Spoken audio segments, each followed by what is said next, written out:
আজকে সকালে ঘুম থেকে উঠে ভাবতেই পারিনি এমন কিছু আমার জন্য অপেক্ষা করছে।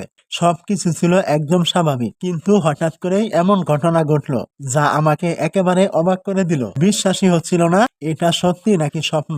আজকের সকালটা আমার জীবনের একটা স্মরণীয় মুহূর্ত হয়ে থাকবে। আজকে সকালে ঘুম থেকে উঠেই হঠাৎ পাশের বাড়ি থেকে চেঁচামেচির শব্দ শুনে একটু ভয়ে ভয়ে কি হয়েছে দেখার জন্য গেলাম। গিয়ে দেখি তাদের অনেক আদরের ছোট্ট একটা ছাগলের বাচ্চা আর নেই। মুহূর্তেই পুরো পরিবেশটা ভারী হয়ে গেল। এমন একটা সকাল শুরু হবে সত্যিই কল্পনা করিনি।